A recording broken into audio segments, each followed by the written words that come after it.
Hi, everyone. Welcome to the first week of the Future of Business course. We're so excited that you're able to join us today, especially if you're watching live. And I've seen that many of you have already introduced yourselves and you're making an extra special effort to connect with each other on the course platform, which is really good. Remember that a large component of this course is the peer engagement. And we have people enrolled from companies in various industries across the world from every single continent. So it's a unique opportunity for networking, partnership, and learning that we really want you to take advantage of as you envision new possibilities for your company and for yourself as a change maker.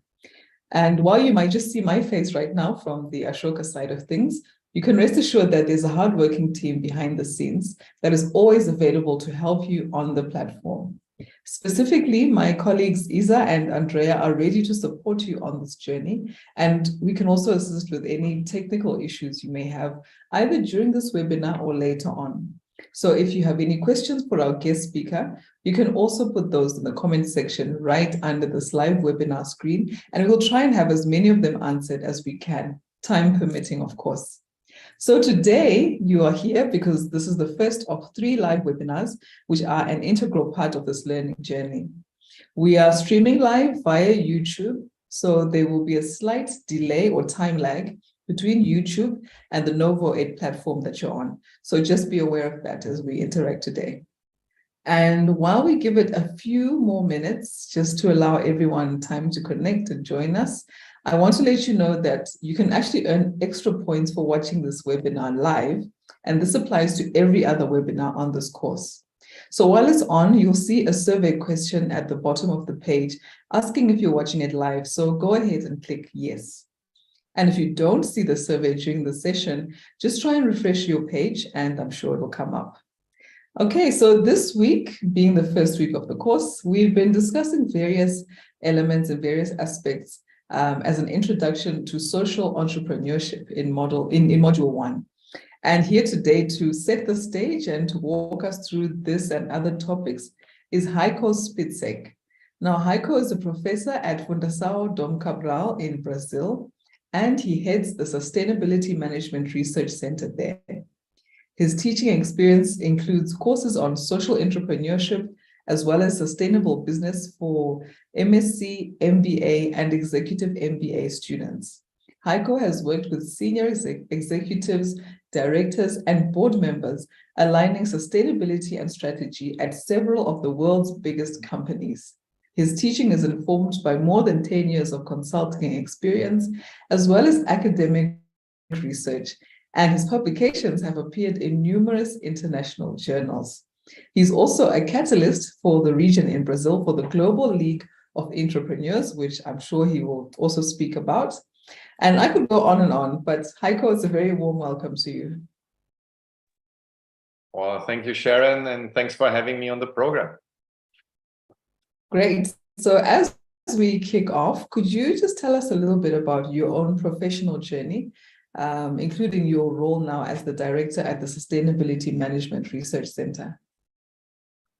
Yeah, I think my career has been going backwards and forwards from practice to academia and from academia to practice. And I think that's why I ended up at Fundação Dom Cabral, which is not an ordinary business school, because we mainly work with big corporates in executive education. And I think it started back after my studies. I joined Accenture. Then I thought, no, this is not it. I need to go somewhere where I can have more impact. Then I went to St. Gallen to study business ethics. That was then, after a while, too philosophical. So I went into sustainability management. And after meeting my Japanese-looking wife in Berkeley on the exchange, after 2 years in England, I ended up in Brazil because she took me there. She's Brazilian. And when I got there in 2010, I joined Fundação Dom Cabral. I guess like most of you guys don't know it, but if you trust the Financial Times, we're the 7th best business school in terms of executive education globally. And there I take care of sustainability and strategy. And more and more into this context of innovation and sustainability, because I feel like where the change needs to come from is companies trying to be more sustainable, and in the forefront, this means like having a more sustainable offering on the marketplace, sustainable products, services, and new business models. So this is what I'm excited about, and this is why I'm also excited to be here. I see there are some ex-colleagues from Accenture in this course. I see there's Porsche, you know, like me as a German originally. There's an emotional connection there. And I'm happy as well to see a lot of people from IKEA, because I think IKEA has the values in the right place and is looking for how can we be more innovative in social environmental terms using our business as a leverage. So happy to be here with you guys. Great. Well, it's good to know we're definitely talking to the right person today. So can you help us to lay a foundation for this topic? Because I think it's quite new to some of the people that are watching today. What is social entrepreneurship and what does it mean to you? And is it any different really from conventional entrepreneurship as we've all known it? Well, Sharon, let's start with the last part of your question. Like, is it different? My short answer for this now is I'm not sure, but I don't know if any of you guys know somebody who founded a bank. You know, he's a banker, and because of founding a bank, he and the bank got the Peace Nobel Prize.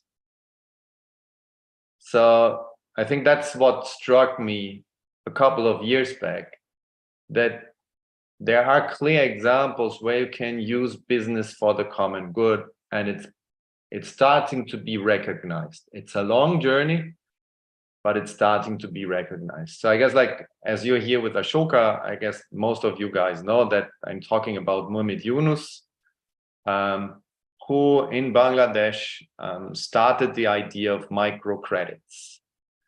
And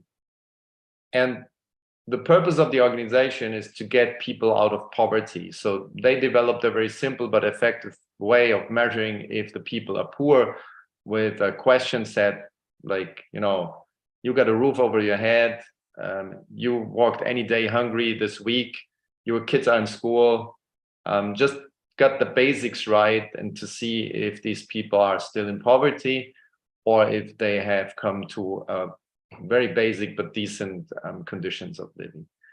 And he started that in 1976, and 30 years later, he got the Peace Nobel Prize. And I think that's a big recognition. And I remember, you know, coming to the point, like, in how far is this different from traditional entrepreneurship? I think it's the answer to a very simple question he asked when he visited Brazil in 2015. So we were, like, you know, in a room like this, very senior executives, and he asked the following question: if I take away all the financial indicators from your organization and from the evaluation of your CEO, how do you know that the person is doing a good job? And there was this silence, because nobody was prepared for this question. And I think the difference between mainstream entrepreneurs and social entrepreneurs is the social entrepreneurs have a very clear answer to the question. And the simplicity of his answer is what struck me then as well, because he said, for me, it's very easy to get new objectives combined with my CEO of Grameen Bank, because the bank exists to get people out of poverty. So if he says, like, I got 60,000 people out of poverty, he says, okay, make it 90 next year, go. Done. And I feel like most of our companies and most of the traditional organizations, they don't have that as easy on their lips. They don't know why they exist beyond profits. And I think social entrepreneurs are very clear on that. That's a very good definition. Having a purpose beyond profits really is what defines social entrepreneurs. And of course, I think there's been so much that has been written and discussed about this topic, and there is quite a lot of material as well that we provided to the learners. But I think it's good to just simplify it in those terms. Sometimes I think it really paints such a strong picture. I think just from that question that you posed. What else is left after the money has been made? Or if you take away that element, is there anything else that really matters about this business? Starting for us today. Maybe just looking at the global level, do you have any examples of social enterprises that have grown? Of course, you've just mentioned one by Mohammed Yunus, but other social enterprises that have grown to have that at a global level, and what kind of needs or issues are they addressing? I think there are a few, but my more recent examples are all in Brazil. So I feel like there are more and more people emerging and entrepreneurs emerging in terms of having a very clear purpose beyond profit. And I think one of the strong movements here is the B Corp movement, which was an initiative which started in the US, saying like, entrepreneurs saying like, if I follow the traditional way of the law, I need to incorporate my organization, and the law obliges me to put shareholders first. And these B Corps have then convinced some states in the US to say, like, I want to incorporate on a different term. I want to incorporate as a benefit corporation. So if you look at, social entrepreneurs and people who are very clear about having a purpose beyond the profit, I think the B Corp movement is a very good starting point. Next, of course, I think Ashoka was one of the first organizations who helped identify entrepreneurs and how to put them forward. And I think then as well, the Schwab Foundation for Social Entrepreneurship and World Economic Forum, I think there are tons of examples. But, I feel, and as we are opening later on the discussion to entrepreneurs as well, like how far is that relevant inside corporations? One of the entrepreneurs in Brazil, Fernando Assad, which is also supported by IKEA, he realized that in the poor neighborhoods in Brazil, a lot of people become sick because of their living conditions. Their houses are unsafe. There's mold in the walls because they've not been isolated, etc., etc. And he realized that the poor people, for example, when they build an extension to their home, as they don't have savings regularly, they buy a bag of cement, then it rains, they lose the sack of cement. So he said, like, we need to provide a solution to this, to protect the health of these people and to help them build their homes and have a decent quality of life. And that's why he built Vivenda, which is a social enterprise who basically reforms poor people homes in a way that is quick and as cheap as possible. And I think that's a very noble mission. And he started doing that. And then he realized, well, we maybe need to go a step further, because these people, they don't want to buy a sack of cement, or they won't want to buy like tiles and stock them until they have the other ingredients ready. And they want to get it done. And then he built a store where people can, they come in, but it's not a wholesale store for construction materials, but it's a store where you have 3 types of bathrooms and 3 types of living rooms and 3 types of whatever rooms which you're going to reform. And you say, like, this is option 1, this is option 2, this is option 3. Which kind of renovation you would like to have? Option 3, cool. And then he had to build financial services attached to that. And I think the model is more or less like, if you have saved 80% of what it costs to reform your bathroom, we'll send in a team and they get it done in 3 days. And by this, he has started to reform thousands and thousands of homes in all over Brazil. But what I find funny, and I think this happens a lot with social entrepreneurs, when he started off, there was no bank supporting him, there was no construction company supporting him, there was no bricklayers available. He needed to build all by himself. And as he grew his business, he realized there are new challenges. So Vivenda today has emerged as a platform. They're not doing the reforms anymore, but they're supporting other social entrepreneurs who are doing the reforms in their homes. And they try to get financing for this and quality insurance to make sure that this really works and scales. And there was an important moment in his life where he said, like, okay, I could now do the reforms and do this wholesaling stuff and could become very rich potentially. But then my impact will be limited.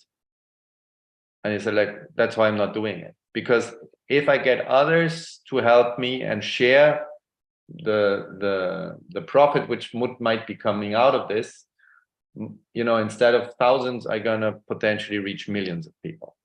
And yeah, we have 16 million families in Brazil who are living in very poor housing conditions. So I think that, this drive for impact and realizing that you can use business as a leverage for that, which makes you independent from donations and foundations and all that stuff. This is a realization which is very powerful. Interesting. I'm just thinking, and I think there has been a small element of this as well in the discussion forums, where sometimes it's hard to imagine that you can achieve both. You can have the purpose and you can have the profits. And I'm sure, of course, not every social entrepreneur or social enterprise gets it right. I think it's a tricky balance.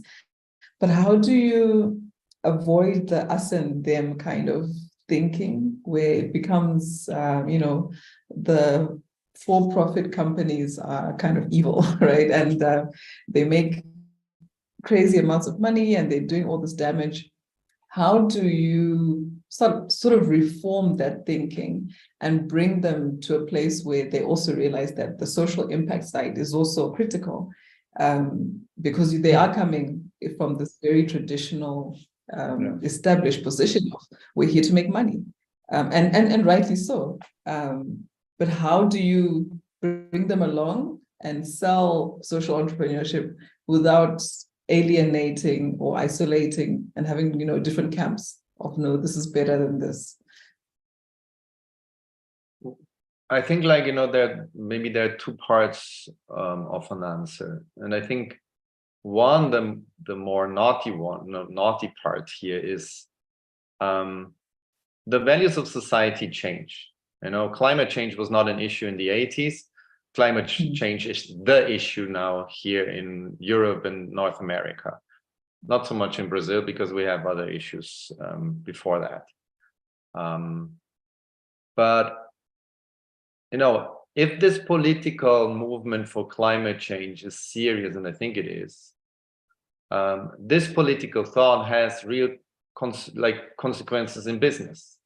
So implicitly, they're saying oil companies should die because they get us to the brink of extinction.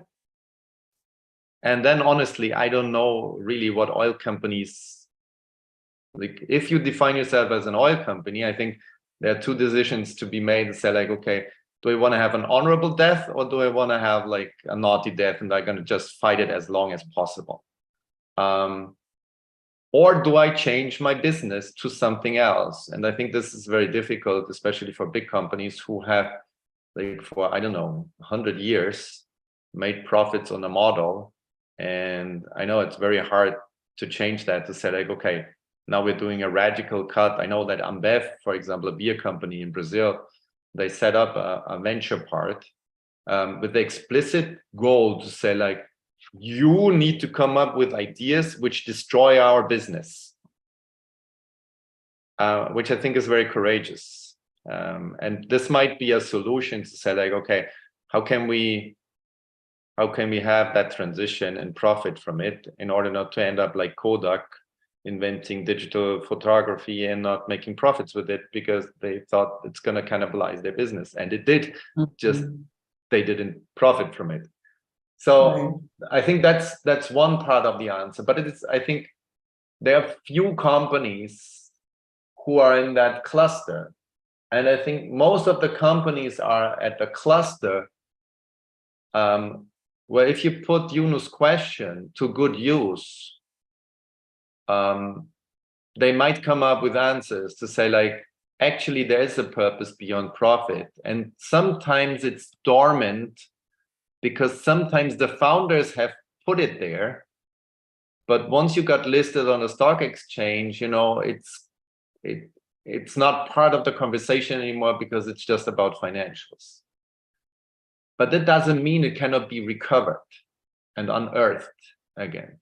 So I think there's a lot of companies, talking about Porsche. I just been with another car manufacturer, and they now define themselves as a sustainability tech company providing mobility solutions. So I think, like, the environment challenges us to do that mind shift to say, like, okay, what's impact meaning for us? And I think management realizes as well is if we are providing solutions to the sustainable development goals and the social and environmental challenges, this is something society is concerned about, and they're going to pay for it. So don't stick so much to your business as usual, and try to challenge yourself to say, like, if I see myself from that more holistic, systemic angle, what kind of a new role can this company play? And in some cases, it's just an actualization of the values of the founders, which have been forgotten in financial presentations and results and short-term objectives. Mm-hmm. So my next question was actually going to be, what are the linkages between social innovation and sustainability? And you've already sort of started speaking to that. Can you maybe elaborate on that as well? I think, like, we just had an event in Brazil where we had the ex-sustainability director from Natura. And she basically said, like, if you innovate without thinking about impact, you're potentially not doing like continuous improvements, but you're gonna do how would I translate that? Continuous worsenings, because if you are a client, if you are an energy company and you don't think about climate, if you are a bank and you don't think about financial inclusion and poverty and income disparity, if you are a mining company and you don't think about the security of communities, sorry, you're not relevant in this century anymore. So you need to think about, how can we provide more solutions which obviously deliver the value we are delivering today, but at the same time helping with these social and environmental challenges. It's not always profitable, but most times you can get a business case out of it as well, because it concerns your clients, it concerns your reputation, it concerns now more and more, it concerns investors. So I think more and more the question is, like, if you're not doing it, you may be, your days might be counted. Mm-hmm. And it's interesting the perspective you brought about, if you're not doing something to improve the situation, you are by default making it worse, because there's no real middle ground with the way society is going and all these environmental challenges and so on. You cannot just stand still and think that you're making some kind of a difference. The only difference you're making is probably negative, right? Yeah, and I think it provides a big political challenge for the CEOs because they are forced now to take value positions they haven't been forced to take before as well. Okay, I like how this conversation is going. I just want to remind our learners at this point that if you're watching live, which I hope you are, you can actually earn extra points. And this applies to every webinar. So you should be able to see right now a survey question at the bottom of the page asking if you're watching it live. So you can go ahead and click yes on that and then submit. And if you're not seeing it during the session, try refresh your page and it should come up. And also just a reminder, if you have questions for Heiko, please do keep putting them into the chat box just underneath the screen. I think we'd love to hear what your thoughts are, any contributions you have to what he's sharing with us today. All right, so maybe at this stage, we've spoken about sustainability, innovation, social entrepreneurship, the need to have that impact mindset as well. I think there can be quite a lot of hurdles in people's minds and mindsets about how do you actually go about making this shift and this change. So what are some of the things that our learners can look at internally? I mean, you mentioned social entrepreneurship. So I think it's a good time to get into that. And what can we actually do while we are working in these companies? Yeah. Well, I think like this is another reason why I'm so excited to be with you guys today, because you all work in big corporates. And I'm gonna start with one of the best examples so far, which I've seen and which got me really going on social entrepreneurship. So you could call it the Yunus Insight, the Peace Nobel Prize winner inside your company. And if you look at it, like microcredit has spread, like Goldman Sachs has a microcredit department, Santander has a microcredit department, et cetera, et cetera. So the idea was very powerful and has been adopted by a lot of organizations. And there were two people at Vodafone and Safaricom in Kenya who realized that, I think it was 2006, 2007, only 20% of the population had access to financial services. So 80% of the population, they needed to pay in cash. They had no credit card, no debit card, no bank account, whatever. If the boy made successful career in the city center and wanted to support his poor parents in the countryside, somebody had physically to deliver the money there. You can't imagine the hassle. But they realized that, man, 60% have a mobile phone. Of course, simple technology. But then they said, like, what if, and this is a lot of the question like entrepreneurs ask, like, what if we provide them a tool to make and receive money, or to send and receive money as easily as sending WhatsApp messages? In the first year, they had 1 million new customers. Today, they're serving 52 million people all over Africa, and they transferred $314 billion on the system last year. Take that. So, I a time back, I did the comparison. So Mohamed Yunus, who got the Peace Nobel Prize, he got it after 30 years at Grameen. When Grameen was 30 years old, they had 7.5 million customers, and they got 2 million out of poverty. Amazing. But what really excites me is M-Pesa, after 5 years, had 17 million customers in Kenya alone. So I wonder when these guys will get the Peace Nobel Prize. And my challenge for you guys here is to say, like, I want to see your face on the cover of Forbes because you made billions of dollars for your company. And at the same time, and for the same project, I want you guys to get the Peace Nobel Prize. And if you get it, I don't want to have money. But if you get it and you go to Oslo, you prepare for your speech, please start your speech to say like, it all started there with the class at Ashoka with Professor Heiko from Fundação. That's the only thing I'm asking for. Because if I go down in history as a Peace Nobel Prize maker, fine for me. We will take note. I hope everyone has noted that. We're getting quite a lot of questions in now, and this topic of social entrepreneurship is really fascinating, and I want us to come back to it. We do have a couple of questions that we can discuss now. The first one is from Krishnan, who is saying, how can we explain or bring awareness about social entrepreneurship or sustainability, which is not present in some countries or industries yet? Good question, Krishna. How do you start?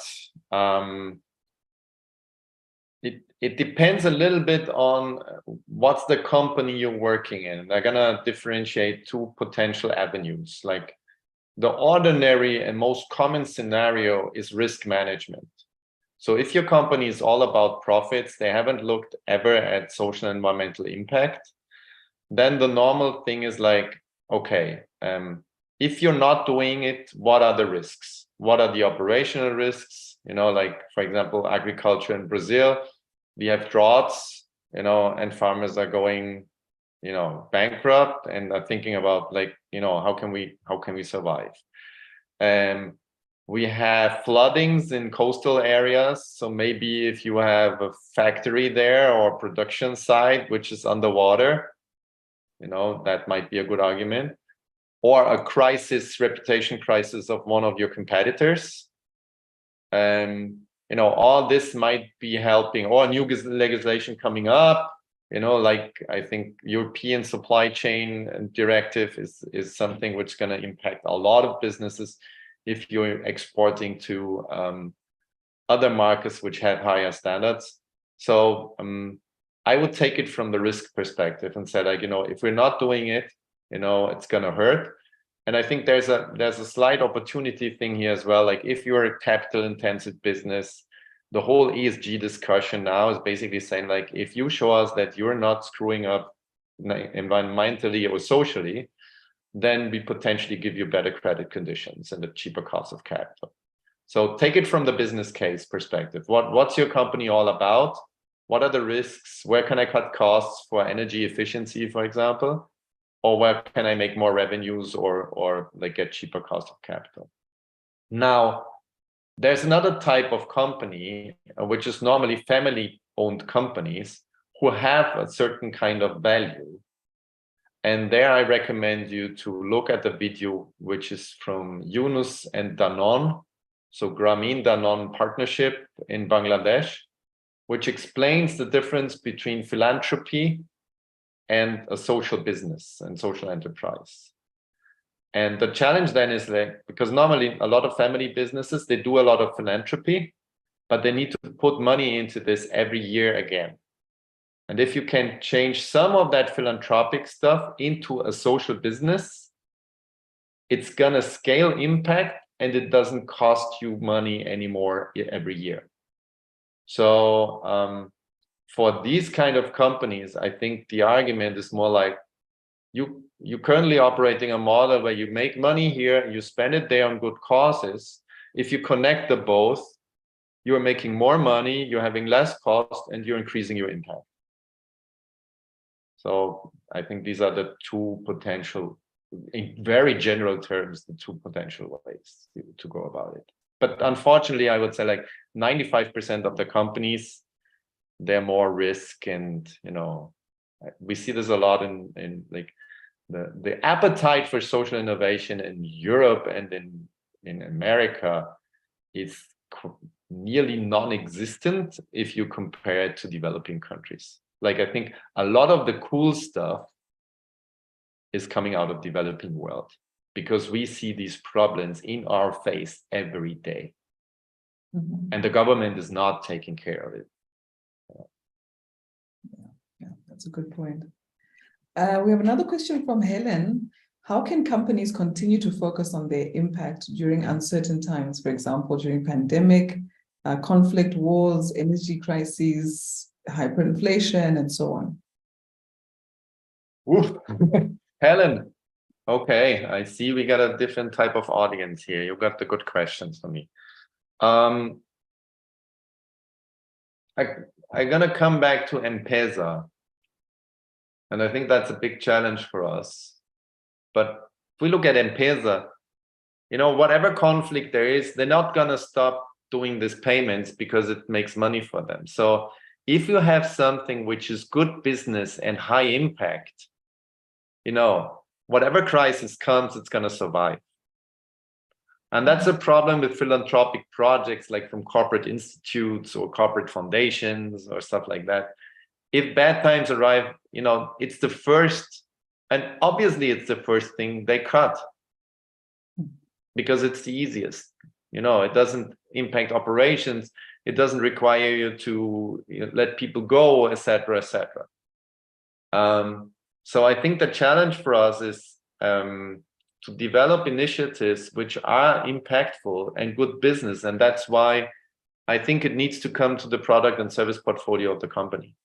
If it's there, they're not going to stop it because it's in the DNA of the business. They make money with it. If they're not making money with it, I've seen a lot of entrepreneurs burning out because they need to explain every time leadership changes, they need to explain why their initiative is important and why it needs to be maintained, and please don't cut it. And, it's a little bit more complicated space to be in. But I recognize the challenge of making it profitable and mainstream business. Okay. I want us to come back to this social entrepreneurship piece and the difference between social entrepreneurship and social entrepreneurship. It's something that we will delve into more next week in module 2. But I think it's a good introduction to that topic. So maybe just to come back to, again, in very simple terms, how do we distinguish social entrepreneurship from social entrepreneurship? I think, I consider myself, and I realized that late, but I think most of my research is psychological work and autobiographic work. So I realized that I'm an entrepreneur setting up new programs at my business school. And the big difference, like on the positive side, is, I can innovate having a salary, having all my benefits, and using the money of somebody else, which is really cool if you think about it. It's not your risk, it's somebody else's risk. But obviously that comes with a cost. You need to navigate corporate politics and, get the air cover from your leadership team for them allowing you to do it. And that's not always easy, especially the more crazy your idea is, the harder it gets. So, one of the entrepreneurs at the League of Entrepreneurs, he was responsible for the BMW I series, which is the electric cars. And this is years back. We're talking years back. Now it's quite popular, but we're talking years back.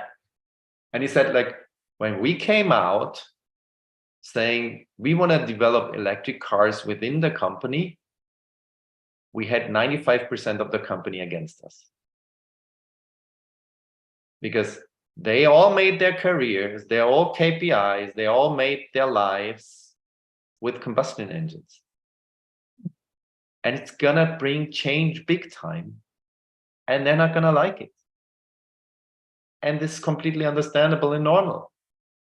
So, and I think, like, for entrepreneurs, there's this, I think Umberto, a friend of mine, entrepreneur at an insurance company, he got the mandate from his boss to bring that kind of change. And he was very smart because he turned to his boss and said, like, okay, I'm doing this, but as soon as these and these and these persons start complain about me, this is a sign that I'm doing my job. There's no change, there's no omelet without breaking eggs. And if you're an entrepreneur, you're gonna break eggs. And I find it, very, very funny. Like, if you look at the language, in English, it's the first expression is the same. It's like you work in an organization.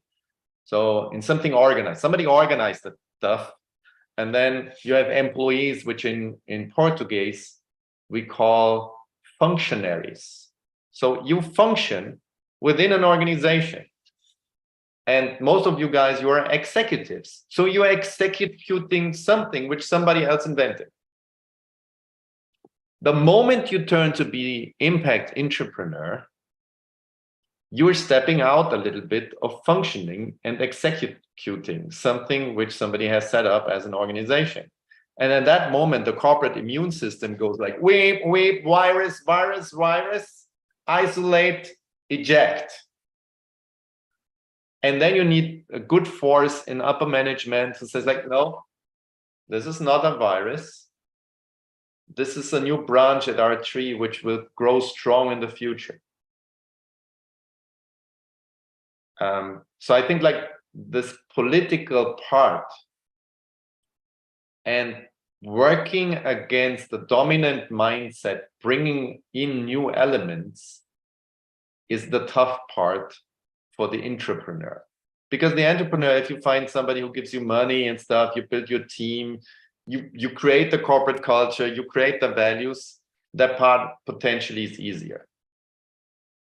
And I think there's especially if you're personally very much invested in entrepreneurs, impact entrepreneurs are that, there's a significant high chance that you have a burnout because you put a lot of energy. Like your job stops to be a job, it becomes a mission. And then you need to define very well, like what are the conditions I have continued hope to continue my journey in that organization, or what are the signs when I need to pull the plug and say like, you know, I'm serving the universe better in another firm. Right. So if I'm hearing correctly, Heiko, as a layperson, my understanding of social entrepreneur, if I'm a social entrepreneur, I'm taking the risk to create something new on my own. I'm leading this change from the outside, and I'm planting a whole new tree, right? Using your tree example. Yeah. And if I'm an entrepreneur, I'm taking some risk, but it's mitigated by the fact that I'm doing it inside the organization that I'm currently with. But I want to create something new. So maybe it's grafting in a new branch, bringing in these new ideas, but they will become part of the same tree. So as part of the same organization, I don't have to find, as you're saying, go and raise capital and all these things. Your raising capital is from within the organization just to get some kind of budget allocation and so on. But you're within the confines of that organization already, right? Yeah. Okay. All right. I think that's clear. I think again it's something. Did you want to add to that? No, just one point. Because you said like you need to raise capital inside. M-Pesa would have never gotten off the ground without 1 million seed financing from DFID, the UK development agency.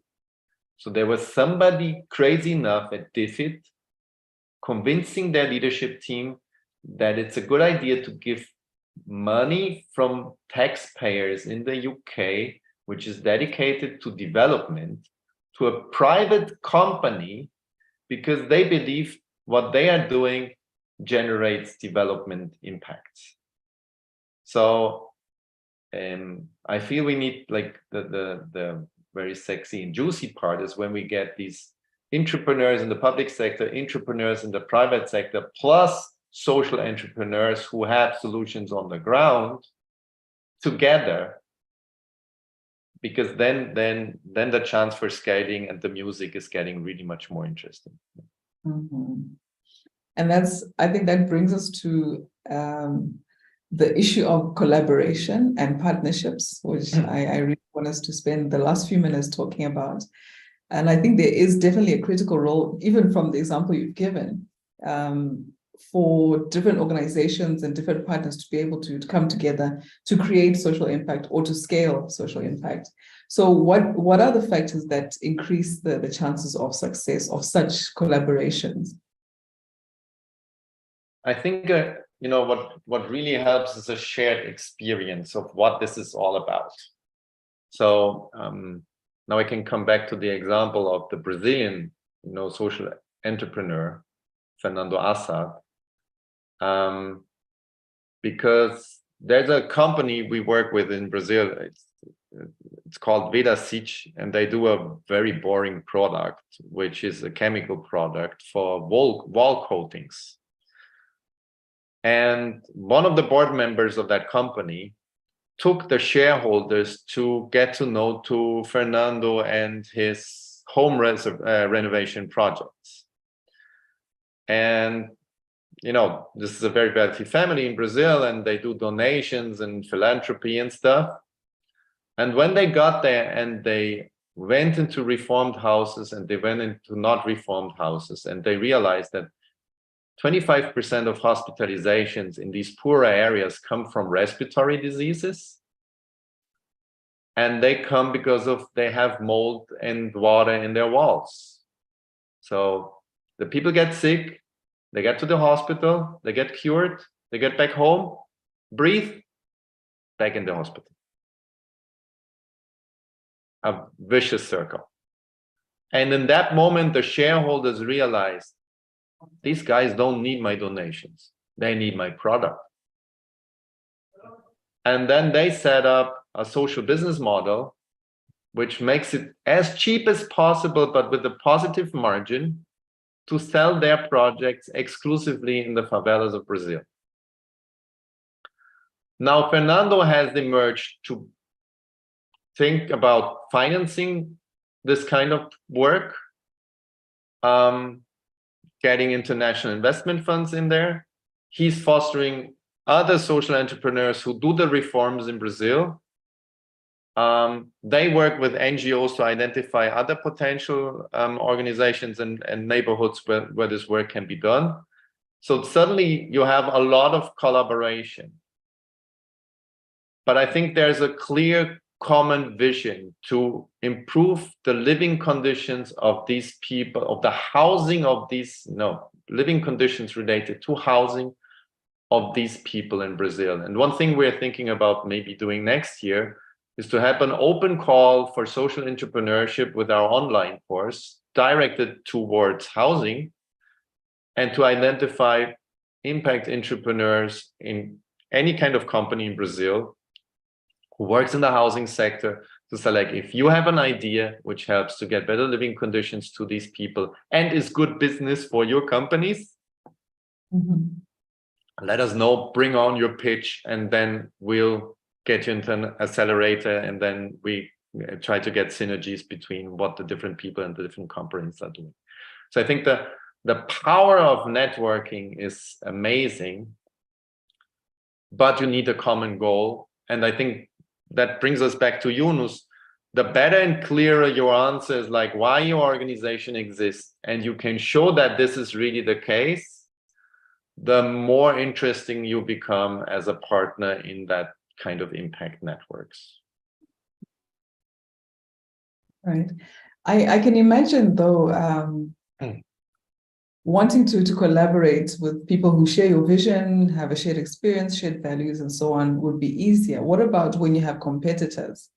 And this is also coming from a question from Linda, who's at IKEA, who says, I love the concept of starting partnerships and investments based on collaboration rather than competition.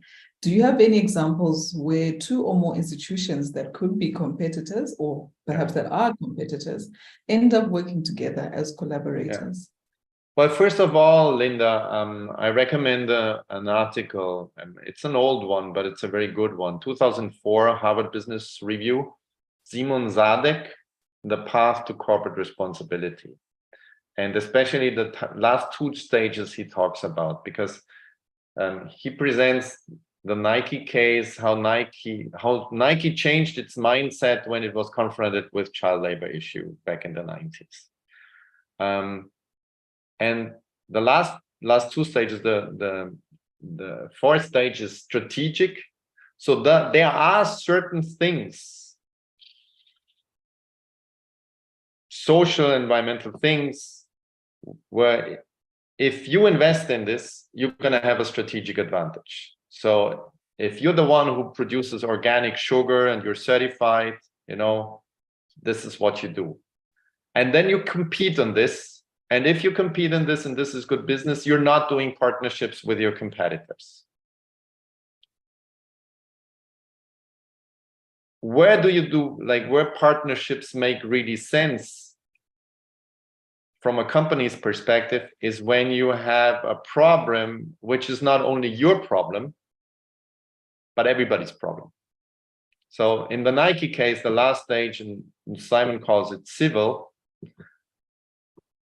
they say, child labor is not only in the suppliers of Nike, it was at Adidas, Puma, Asics, everybody, And then they said, either we go down the route, which a lot of industries go down and say, okay, now you have child labor problems, then Adidas have child labor problems, then Puma has child labor problems, and then go back to Nike, et cetera, et cetera. And it goes round and round and round, and the industry doesn't really resolve it. What they figured out is to say, okay, Nike created a methodology which we can donate to an NGO, which we're going to create together, which is called Fair Labor Association.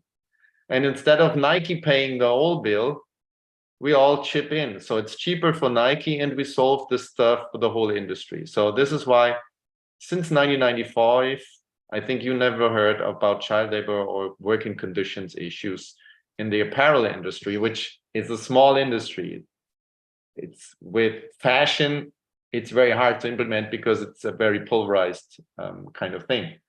But there it was possible that they got the people together and say, let's solve this together, because we don't want to compete on these working conditions. We should abolish that. And if you look at the topics which are on the plate today, like post-consumption waste, climate change, no company has a budget to do this alone. And if they decide to do this alone, the impact will be insignificant. So there we need partnerships, because then we can really drive impact, and it's cheaper for all the organizations involved. And the Zadek article explains this very well. Great. I think that's a good response for you, Linda. Maybe our last question for today, maybe the second last. For those who are interested in advancing social innovation from the inside, as we've said, so who want to be social entrepreneurs, what are some of the tips that you can give them on how to get buy-in from organizational leadership, and how do they navigate that minefield of corporate bureaucracy, which usually exists in companies? Well, first of all, most of these people, and if you identify as an impact entrepreneur, social entrepreneur, you probably share the feeling of being very alone and feeling like the odd one going against the current. So there it's important to connect with others. So I can recommend the League of Entrepreneurs. I can recommend, there's a program from the Aspen Institute, which is called First Movers. There was a program which, unfortunately, I'm not sure if that's going to continue. It was called The Unusual Pioneers, with the World Economic Forum, the Schwab Foundation, and Yunus Social Business. So connect to others and ask them these questions. I think because nobody better giving you advice on people who have walked the same path. They've been there. And for corporate politics, like how to convince the senior leadership team, I think it's a one-on-one approach. Like you need to understand who are the people, who are the decision makers you need to convince. You need to do a profile of them. What do they like? Do they drink wine? Do they listen to their wives? To whom do they listen in their organization? Do they do cycling? Like whatever. What are they interested about? And how are they seeing these issues? And I think especially for the younger ones among you, don't go there and try to brag about your idea. I think the first thing I recommend is identify these people, set up a coffee with them and ask them I'm interested, I'm in this organization. I feel like there's a connection with our areas here. I just want to know, is there anything which keeps you awake at night? What are your KPIs? How are you dealing with these issues? And then you go back and you rephrase everything you want to sell them in their terms. So you get them to understand that you're bringing a solution to a problem which they face, and not something like you want to sell them. So I think that's the most important advice. I could go on a lot about it. I wish you could go on. I wish we had the time, but we have come, I think, to the end of the session. But maybe just there's the League Compass. It's a book where these entrepreneurs have given answers to these questions. So if you want to look at this, the League Compass, you can find that on the website of the League of Entrepreneurs. Okay, fantastic. Those are such excellent tips that you just gave, I think, about. And maybe I shouldn't miss the opportunity. Watch out. In early next year, my publisher said April, there's a new book coming out. I wanted to call it Corporate Jedis, but George Lucas wouldn't let me. So now it's called The Corporate Hero Journey. And it builds on Star Wars, and it has a lot of tools for you. And one chapter particularly is out how to navigate the corporate immune system. Fantastic. Well, Heiko, we've had so much positive feedback from those that are watching, specifically Emma, Hiromi, Yemurai, Raluca, and so many others. I think really inspired by what you've been sharing. And I think looking forward to reading more and learning more about social entrepreneurship and the work that you're doing as well with the League of Entrepreneurs. Thank you, Heiko. I hope that Krishna, Helen, and Linda also were satisfied with my answers. I'm quite sure they are. But we've really appreciated you sharing all these rich insights and just taking the time to be with us today. Thank you. No worries, a pleasure. And thanks to all of you who've tuned in live for this webinar. I hope the session has helped you to understand better the basics of social entrepreneurship and also sparked your curiosity about social entrepreneurship and the amazing opportunities and benefits that it can hold for your company. You can look forward to learning more about entrepreneurship in module two, as I mentioned, which opens next week. But in the meantime, be sure to read through and reflect on this week's course material so that you can go deeper on this subject and have a strong foundation to build on in the next module. So enjoy the rest of your week and goodbye for now.